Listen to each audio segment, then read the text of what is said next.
¿Qué tal? Muy buenas tardes, bienvenidos a una entrega más de Varieté, un programa en el que repasamos, asuntos que tienen que ver con la tradición, con la cultura y en muchas ocasiones con la historia. La historia, a veces cuando se indaga, cuando se investiga sobre ella, pues nos depara sorpresas y nos depara hallazgos, muchas veces arrinconados casi en el olvido, que de repente afloran de una manera sorprendente y de una manera fascinante. Es el caso que nos atañe en el programa de hoy, porque el investigador, el historiador, el profesor Antonio Torremocha, ampliamente conocido en la ciudad, pues ha pegado en un tiempo récord una investigación que ha permitido sacar a la flote toda la historia de nada más y nada menos que de un Oppenheimer español y además de un Oppenheimer algecireño, una historia sobre la que acaba de presentar un libro que está siendo en cuestión de días ya un éxito editorial, lo presentó recientemente en la UNED, y que, bueno, sobre el que queremos profundizar un poquito para que nos cuente un poco. Para eso nos acompaña, muy buenas tardes, Antonio. Buenas tardes. Nos acompaña también Roberto Godino, presidente de AEPA, de la Asociación de Emprendedores del Patrimonio Algecireño. Buenas tardes. Hola, buenas tardes, Alejandro. Roberto, y presentador de y presentador, que además no es baladí que nos acompañe, puesto que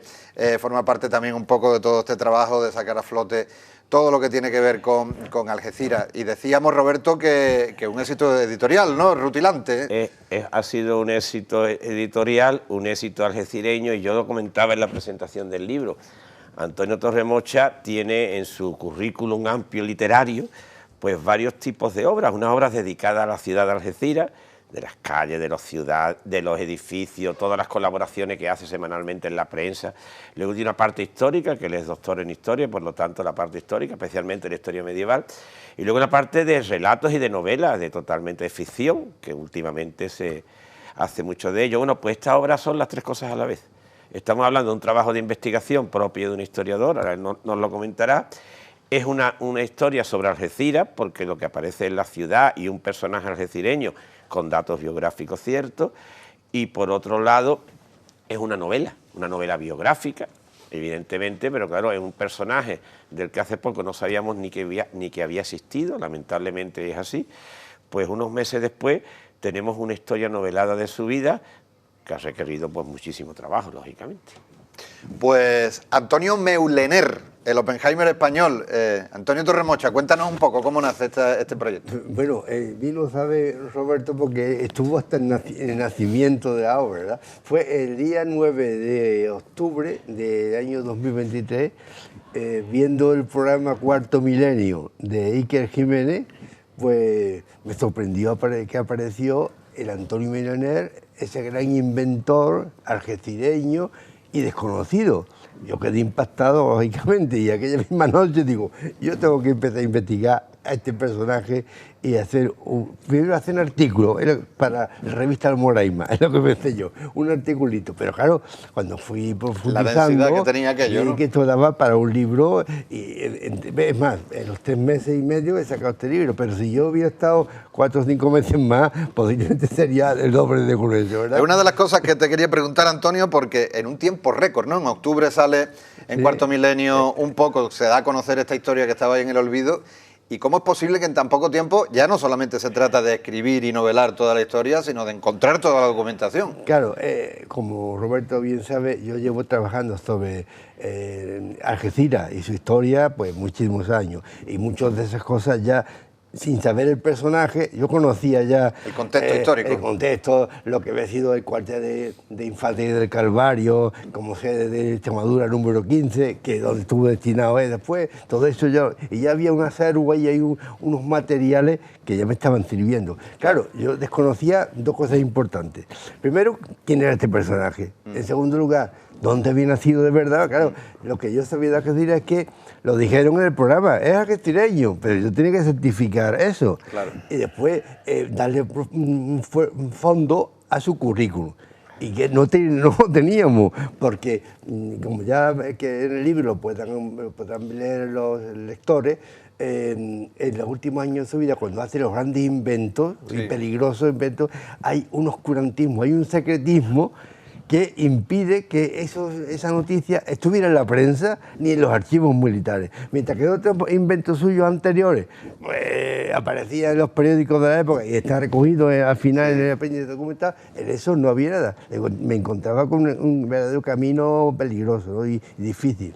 Entonces, lo primero que hice fue entrar en la página de la Real Academia de la Historia. Digo, a ver si para este hombre, dado que en los archivos militares no aparecía nada, o por lo menos no he tenido acceso, entré en la academia y bajé un currículum, una biografía muy breve, de un folio, pero claro, muy detallada, donde, como hace la Academia de la Historia, lógicamente, donde aparecía que era algecireño y los distintos destinos que había tenido y los distintos premios que había recibido, con lo cual eso ya me daba pie para en cada uno de esos elementos empezar a investigar, ¿verdad? Pero claro, me encontraba, iba ya tomando cuerpo la novela, ya iba tomando cuerpo, pero tenía dos espinas clavadas. ¿De verdad nació en Algeciras? ¿Se puede certificar eso? Porque es algecireño como yo. Y también, ¿dónde murió? ¿Y dónde se ha enterrado? Que tampoco lo sabíamos. Total, empecé a investigar en estos dos aspectos, porque eso cerraba el ciclo. El contenido estaba ya en marcha, pero quedaba para cerrar el ciclo nacimiento y muerte. Y para el nacimiento acudes a La Palma, a la iglesia de La Palma. A mi amigo y antiguo alumno mío, Jesús Villatoro, que ahora está encargado de llevar el tema de los archivos parroquiales. Y le digo, Jesús, mira, tengo un problema. Yo sé que nació en Algeciras, pero no estoy seguro. ¿Por qué no me buscas ahí si en aquel tiempo un militar bautizaba a los niños, a todo el mundo? Entonces, ¿por qué no buscas a ver si aparece bautizado en los documentos que se conservan? Y al cabo de unos 15 días me llama Villatoro. Antonio, hemos encontrado la reseña de que el día 20 de abril de 1861 está anotado el bautismo de Antonio Melonés Verdeguer en la parroquia de La Palma. Eso en ese momento, para un investigador que está intentando encontrar casi como un explorador que busca una joya, ¿no? En ese momento es un hallazgo, ¿no? Claro, y ya la primera parte ese problema que tenía para situar al personaje estaba solucionado. Y además, sabía que había nacido en el centro de Algeciras, en un lugar cercano a La Palma y a la Plaza Alta y demás, por ahí. Bien. La calle Teniente Maroto, ¿no? La actual calle entonces era Calle Sol. Calle Sol. El tema de las calles, claro, sabemos que vivió en el centro de Algeciras, pero no sabíamos en qué calle. Claro. O sea, yo para novelar no tengo más remedio que en la calle Sol, el nacimiento, y después su vida posterior en la calle San Antonio, que era cercano al lugar donde debió de vivir, seguro, sin duda. Pero claro, hay que novelar también, ¿no? Claro. Entonces, esa parte estaba ya completa, pero quedaba la más importante. ¿Dónde murió? ¿Cuándo murió? Y en qué lugar está enterrado. Y ahí te encuentras una verdadera sorpresa inesperada, ¿no? Y sobre todo un problema grave, porque este hombre estaba enfermo de tuberculosis desde hacía 10 años. Entonces, en 1912, cuando en junio, él ya en la fábrica de armas de Toledo llega a concluir su bomba y piensa ya probarla en los montes de Toledo. Esto fue en junio de 1912, muy enfermo ya, ¿eh? Entonces, está en Toledo con su amigo, el teniente coronel Luis Bermúdez de Castro, que murió en el año 57, precisamente. Y gracias a él, diré, gracias a él, tenemos datos muy importantes de esa parte final de su vida. Pues él con su compañero Luis Bermúdez de Castro van a preparar la prueba de la bomba en los Montes de Toledo. Entonces, preparan el proyectil y tal, y en junio, como digo, hace la prueba. Entonces, la prueba de este proyectil es tan terrorífica que a Melonés lo deja horrorizado y a su compañero, a Bermúdez de Castro, porque varias hectáreas de bosque queda arrasada totalmente, y no queda ni vegetales ni animales, hasta las piedras se convierten en arena, dice Bermúdez de Castro. Claro, porque, perdón Antonio, para llegar al fondo de la cuestión al que estamos llegando ahora, porque todavía habrá alguien de nuestra audiencia que se pregunte todo esto del Oppenheimer español que es, estamos hablando de que este algecireño Antonio Meulener, que era un investigador, un inventor dentro sobre todo del mundo militar, descubre el antecedente de la bomba atómica, lo inventa, ¿no? No, eso no es la bomba atómica. Lo que él descubre es un prototipo de bomba termobárica. Termobárica. O de vacío, que hoy día están prohibidas por la Comisión de Ginebra, porque son más terribles todavía que la atómica, que la nuclear. Esto es lo que descubre Meulener y lo que prueba en los Montes de Toledo y deja arrasada, porque el vacío que hace esta bomba provoca la destrucción de todo ser viviente en un amplio espacio. Entonces, cuando él y Bermúdez de Castro visitan el lugar, quedan horrorizados. Si te parece, voy a leer lo que escribió en el año 53, entonces era el teniente general Luis Bermúdez de Castro, en el año 53, en el diario ABC de Sevilla. Es la primera vez que aparece la descripción de un testigo ocular de lo que ocurrió aquel día, porque en los archivos militares no existe, y la prensa de la época no lo recogió porque debió ser de alto secreto, ¿verdad? Entonces, este hombre que estuvo presente en el año 53, en el diario ABC, escribe un artículo, está en el apéndice documental de la novela, o sea que lo pueden leer, pero yo voy a tratar lo que él vio aquel día. Dice Bermúdez de Castro, cuando visitó, un mes después de haberse producido la explosión, ¿verdad? Dice, la impresión fue profunda. No hallé ni un árbol, ni un hierbajo, ni rastro alguno del ganado, ni piedrecilla en el suelo. Los campesinos del lugar estaban aterrados. La Guardia Civil me informó de que la explosión de la granada había sido como un terremoto, y que de los rebaños cercanos que habían puesto para probar la eficacia, dice, no habían hallado ni sangre, ni pelos, ni huesos. Eso fue. ¿Qué ocurre? Cuando él vio esto, el señor Meulener, vio lo que había sido su creación, lo que había provocado, dijo, esto a 2 años de la Primera Guerra Mundial, como lo puedan captar los espías alemanes... Podría ser devastador. La Guerra Mundial había sido peor que la Segunda, ¿no? Sí, que fue peor. Entonces, aquella noche, él decide, también estaba muy enfermo ya, se veía pronto cercano a la divinidad, ¿verdad? Y él decide que destruir los planos y la fórmula de la bomba. Eso fue en junio. Estaba en Madrid, porque ahí el ministro de la Guerra, Agustín Luque Coca, lo visita al día siguiente, poco después de explotar la bomba. Lo visita en su lecho de dolor, allí dice la corte es Madrid, lógicamente. Claro. Lo visita y entonces él dice que se va a morir muy pronto, estamos en junio. Es verdad que muere el 17 de agosto, 2 meses después. ¿De qué año? De 1912. 12. En junio hizo la prueba y en agosto muere. Entonces, digo, bueno, ¿y cómo sé yo si ha muerto de verdad allí y dónde está enterrado? Bueno, lo primero que dice yo, lo más lógico, este hombre no se había casado ni tenía hijos. Luego ya Algeciras, poco lo unía a Algeciras, lógicamente. Entonces yo pensé, si ha muerto en Madrid, estará en el cementerio de la Almudena. Mandé un correo al cementerio de la Almudena y me respondieron que allí no estaba, con los datos de su nombre, lugar, el día de la muerte, que allí no está enterrado este hombre. Bueno, entonces, voy a ver en Toledo. Pues como él trabajaba en la fábrica de armas, es posible que estuviera en Toledo. Hago lo mismo, envío a la concejalía de cementerio de Toledo y también me responde que allí no está. Y bueno, entonces debe estar en Algeciras. Algo se tiene que estar.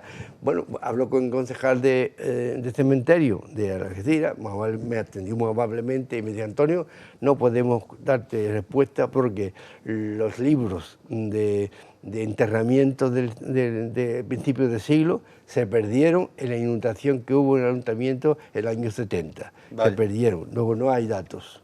Pero bueno, entonces mandé el original a Córdoba, a la editorial, para que lo prepararan la publicación, pero sin cerrar ese capítulo final de la historia, que para mí era tan importante, ¿verdad? Entonces, al día siguiente estaba yo en mi casa, tranquilamente allí, digo, voy a hacer un último intento, me voy a acercar al cementerio de Algeciras, a ver si localizo yo la sepultura. Digo, es complicado. Es complicado encontrar una aguja en un pajar. Porque hacía ya 115 años, claro. Y tú sabes que al cabo de 10, 15 o 20 años o más, los nichos, si no son propiedad, se llevan los huesos a los osarios. Total, me acerco al cementerio y era un trabajo ímprobo. Pero di con un señor que me ayudó, que ha colaborado muy bien en este proyecto, que es don Juan José Castillo, que es el vigilante encargado del cementerio.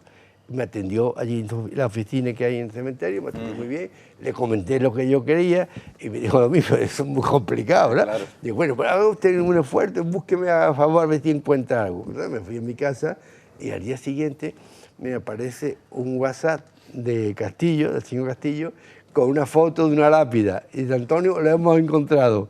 Está ahí está la lápida, ¿verdad? Está enterrado en el patio de Virgen del Carmen. Bueno, ¿cómo recibes un investigador, no? De repente esta foto, ¿no? Al día siguiente estaba yo en el cementerio para hacer la foto que tenemos ahí. Y como verás bien, mira, ahí pone Aurelio Méndez Miciano. Sí. Que murió el 14 de febrero de 1897, 15 años antes de que Meulener, ¿verdad? Y debajo pone a don Antonio Meulener Verdaguer, fallecido el 17 de agosto de 1912, y resto de ambas familias. Entonces comencé a investigar, claro, pues, yo sé que estaba aquí, pero ¿cómo ha llegado aquí este hombre a ser enterrado? Claro. Entonces busqué el personaje Aurelio Miciano, el que está enterrado ahí, sí. Y descubrí que era el vicecónsul de Bélgica, ¿no? de Bélgica en Algeciras. Y claro, como su abuelo era belga y murió cuando estaba su padre aquí destinado de carabinero, pues seguramente su padre tuvo que acudir al vicecónsul de Bélgica para cuestiones de herencia, claro, del abuelo muerto. Y esa relación esa debió convertirse en una íntima y familiar relación. Digo íntima porque cuando muere Meulener, que moriría en el Hospital Militar de Algeciras, la calle Convento, sin duda alguna, es que al terminar lo de la bomba ya, él coge el tren y se viene a Algeciras. A la familia esta que era tan íntimo de su padre. Pero cuando muere, los hijos del señor Aurelio entierran los restos de Meulener en el mismo nicho de su padre. Y para que eso ocurra hay que tener una gran familiaridad. Nadie mete los huesos de un señor, claro, los de tu padre. Claro. Y en cambio ahí están enterrados los dos. Demuestra que había una historia ahí, una auténtica familiaridad. De vínculo. Con lo cual logré cerrar por fin. Cerrar el círculo. Qué maravilla, Antonio, porque claro, cuando un libro llega al lector, el lector lee la historia final, ¿no? Ya terminado. Pero todo esto que nos cuenta, todo ese proceso de investigación en sí mismo es algo literario, ¿no? Porque casi es una hazaña y además en tan poco tiempo. Mencionaban, ¿no?, todo lo que supuso el gran hito del descubrimiento, de la prueba de ese precedente de la primera prácticamente bomba de destrucción masiva que podía haber existido en la humanidad. Y el detalle, que no es ningún detalle, que también forma parte esencial del personaje, de que elimina todo rastro de la fórmula y de la bomba cuando comprende el monstruo que había creado. Claro, en el título del libro ya está directamente la comparativa con la figura de Oppenheimer, y abrimos un pequeño paréntesis de reflexión porque, y quien haya visto la película de Oppenheimer lo sabrá, verá cómo Oppenheimer es un personaje que crea toda esta historia y se arrepiente cuando ve después la atrocidad, ¿no? En este caso estamos hablando de alguien que lo hizo antes. Que fue un visionario y se dio cuenta de lo que había ocurrido a la humanidad si esa bomba llega a producirse. Y por eso él se arrepiente y la destroza. Pero yo creo que, Roberto, si te interesa algo más yo he hablado del proceso de investigación, pero del contenido del libro, quien más sabe... Más que su autor incluso. Más que yo, Roberto. Digo, porque él puede ampliar todo lo que... Bueno, pero ese perfil, ¿no, Roberto? Ese perfil humano, ¿no?, del personaje, ¿no? Es que hay que reconocerle primero que es un personaje capaz de hacer lo que hizo, porque es una investigación de un arma temible y terrible, pero no deja de ser una investigación científica con éxito. Claro. Pero claro, luego está el mérito de darte cuenta de que es un problema lo que has creado y ser capaz, además, él ve cerca la muerte. Es un hombre muy respetado en el ámbito militar porque, o sea, no solamente fue ese éxito, él durante su carrera, desde que es muy joven, que tiene 20 y pocos años, va descubriendo, tiene muchas menciones, muchas distinciones en el ejército español porque crea, inventa, descubre cosas del tipo topográfico, de tipo de encriptación, de máquinas con ruedas que cambian los mensajes, que luego hubo también en la Segunda Guerra Mundial la máquina Enigma, aquella alemana. O sea, ese tipo de cosas ya las había descubierto y el ejército español las estaba utilizando. O como, por ejemplo, hacer mapas sobre el terreno en mitad de una batalla. O sea, él tenía esas ideas y desde que es muy joven lo va haciendo. O sea, con lo cual él tiene un respeto porque además él había sido ayudante de campo de grandes generales españoles, el general Gamir, aquí en Baleares, del capitán general de Andalucía, que luego sería ministro. Él estuvo con el ministro, se lo lleva a Madrid al ministerio. Entonces, claro, cualquier cosa que él hiciera tenía un respaldo institucional militar tremendo. Y es cuando él piensa que lo que había hecho, además próxima a la muerte, un hombre además muy religioso, Antonio lo cuenta, se da cuenta de que aquello, que él no va a quedar bien dejando aquello porque que aquello era temible y terrible. Ya digo, es un éxito, pero a la vez tiene la parte también de darse cuenta de lo que había ocurrido. Y de ese perfil humano. Está mencionando, Roberto, todo lo que son la trayectoria de inventos, porque efectivamente esto de la bomba de vacío, ¿no? Como decíamos, es quizá el gran hito, pero hay una serie de inventos que además algunos de ellos han quedado. Creo que hay uno que se llama el bastón de Meulener o algo así, ¿no? Es un bastón que él se da cuenta de que los topógrafos militares, cuando hay que hacer un mapa y una representación, estamos hablando de 1885, y inventa en sus destinos. Él tiene destino, pero como él tenía, además era el número 1 de su promoción de la Escuela de Infantería de Toledo. Y entonces él empieza a inventar, ya en la Escuela de Infantería de Toledo, tiene éxito con sus ideas, todo el mundo le reconoce esa habilidad, entonces él va aprovechando los destinos y con la colaboración de los mandos que ven en él, los coroneles, ven en él la capacidad que tiene, le van dejando aquí en Algeciras. Parece que tuvo un despacho con sus libros. Estamos hablando de una época que todo se aprendía en libros. Y tenía una biblioteca relacionada con temas esos topográficos, criptográficos, temas de balísticos, todos esos temas eran libros. Y él tiene un despacho aquí en Algeciras que además, como cambia de destino en muchas ocasiones, hay momentos que el ejército le mantiene el despacho. O sea, usted tiene aquí esto y cuando usted lo destine cerca, usted viene aquí y trabaja aquí. Trabaja aquí, trabaja en Madrid, trabaja en la fábrica de armas de Toledo, en muchos lugares, y lo del bastón es como un militar con poco peso y en una pieza tiene que llevar todo. O sea, todos los aparatos necesarios para hacer cálculos y tomar datos del terreno para actuar sobre el terreno y saber dónde está una colina, dónde está. Estamos hablando de eso de hace 150 años. Claro. Lo presenta dentro de la institución militar y al poco eso lo llevan todos los soldados, todos los topógrafos españoles llevan el bastón Meulener. Tenía 24 años. Claro, a partir de ahí, cada vez que llevaba un destino, aunque fuera teniente, decía todo el mundo, el teniente Meulener. Este es el señor que ha conseguido, claro, todos esos son medallas, distinciones, que él, y ya te digo, al final lo del tema del tóspiro, el famoso explosivo, que era el nombre que tenía. Es el final de aquello. No sabemos si hubiera vivido más porque murió con 51 años, enfermo, porque llevaba mucho tiempo enfermo. Claro. Y eso fue, ya digo, el éxito fue descubrir científicamente ese invento y a la vez darse cuenta de que el invento no tenía sentido. De que no debería haberse hecho. Si pone la compañera la imagen ahí está, después decir, es que he puesto al final una imagen del cohete V2 inventado por Wernher von Braun, que aparece como el gran inventor de los misiles balísticos y de las aletas direccionales. Esas. Bueno, pues no, inventó el cohete balístico, el misil balístico, y las aletas direccionales, si puedes verlo en la novela, las inventa este hombre en lo que le llama en la prensa en aquel momento el torpedo Meulener, porque no había un nombre para darle un misil todavía, ¿verdad? Claro. Pero es el primero en el mundo que aplica aletas direccionales a los proyectiles para ajustar la dirección, ¿verdad? La verdad que es fascinante, ¿no? Que 40 y tantos años antes, o 30 y tantos años, que Wernher von Braun, él inventa el misil balístico con aletas direccionales. Un algecireño, además, nada más y nada menos. Y un tema que sigue teniendo incluso vigencia, ahora todavía mucho más en boga lamentablemente, ¿no?, por las noticias en Israel y en Irán, ¿no?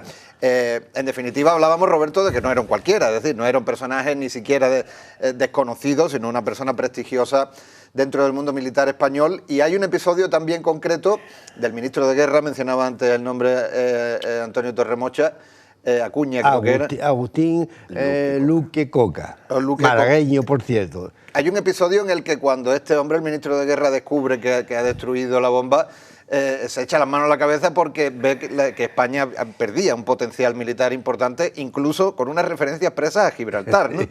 Dice el ministro, ¿qué ha hecho Antoñito, que ha destrozado con lo que podíamos haber sido el ejército español, que hasta podíamos haber recuperado Gibraltar? Dice. Hay que situarlo en la época, 1912, se ve venir, no se sabe cuándo va a ser la guerra, porque pero era inminente. No era, pero era evidente que sí. Era evidente que sí, y además el ministro, es que el ministro tenía una gran relación con él. Uno de los problemas que tuvo Meulener era que se convierte en un ayudante de campo muy importante del ejército español, que es el comandante Gamir, que estaba aquí en Algeciras, la famosa calle Emilia de Gamir, que era la esposa del general Gamir, y hace que él tenga fama, y son varios los generales que luego lo tienen de ayudante de campo. Y él había estado en la Capitanía General de Andalucía con este señor, con don Agustín Luque. Sí. Por eso sabe quién es, o sea que estamos hablando de la relación, él muere de comandante. O sea, él no tiene una carrera militar muy rápida, por ejemplo, Bermúdez de Castro, que ha comentado antes Antonio, era más joven que él y era teniente coronel, tenía más grado que él, porque él, el tema era que iba mezclando los destinos que le iban dando, algunos destinos eran cuarteleros, de estar en un cuartel, y claro, él lo pasaba mal, primero porque él se da cuenta de que va a tener una vida corta por el tema de enfermedades, él además es asmático desde pequeño, y él sabe que va a tener problemas. Entonces él quiere hacerlo todo muy rápido. Pero claro, los destinos militares son los que son, y el ejército no le dice usted se va a dedicar nada más que a inventar. O sea, todo esto lo va haciendo mezclándolo con sus obligaciones. Claro. Y por eso, bueno, él no tuvo más familia, es totalmente dedicado a este tema, o sea, al tema militar, se dedicó a ese tema. Y lo que estábamos hablando al principio, hace 6 meses no sabíamos, bueno, hace 6 meses, en septiembre no sabíamos quién era, ni habíamos escuchado hablar de él. Y todo esto es un descubrimiento tan reciente, ¿no? Volviendo al aspecto literario, Antonio, me interesa mucho lo que comentaba al principio de la recreación del contexto histórico, que además tú conocías también, porque hay que tener en cuenta que esto se produce precisamente de la mano del florecimiento de Algeciras, ¿no? Finales del siglo XIX. También lo ha dicho Roberto, sí. Principio del siglo XX es cuando se produce la conferencia de Algeciras, es cuando está... llega el tren un año antes. O sea, digamos que un contexto que te da mucho pie a la literatura, ¿no?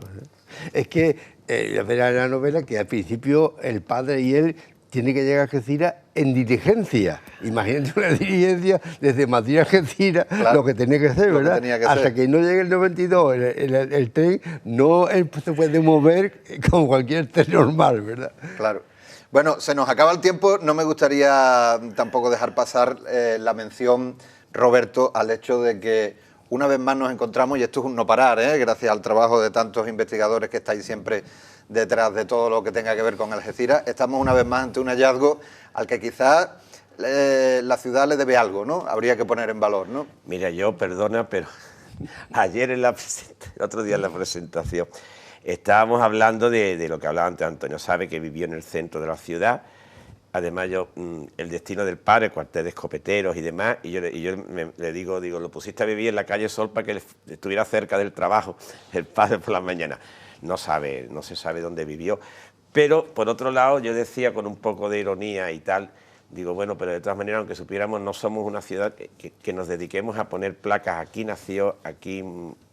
Porque muchas veces las placas, cuando se le ponen a personas de este tipo, bueno, estamos hablando de Argelejo, estamos hablando del maestro Millán Picazo, de cualquier gran algecireño que tuvo presencia no solamente en Algeciras, sino fuera de aquí. No es esta una ciudad que le dedique a sus antepasados ese tipo de distinciones, ya no por ellos, porque lógicamente ellos murieron hace mucho tiempo, simplemente para que los que vengan a vernos se den cuenta de cómo nosotros respetamos nuestra memoria, claro, nuestras personas, claro, y presumimos, entre comillas, es que hay que presumir de aquellos algecireños importantes, y más en este caso, porque en este caso es el hijo de un carabineros, militares, guardias civiles que estuvieron aquí, que además tuvo una gran relación con Algeciras durante su vida, o sea, que no es que naciera aquí y se fuese, sino que además, y como bien ha dicho Antonio, quiso venir aquí a morir, y está enterrado aquí porque él tuvo esa voluntad, podía haberse quedado en otro sitio. Pues... Antonio Meulener, el Oppenheimer español, yo incluso le pondría hasta un subtítulo, y algecireño, ¿no?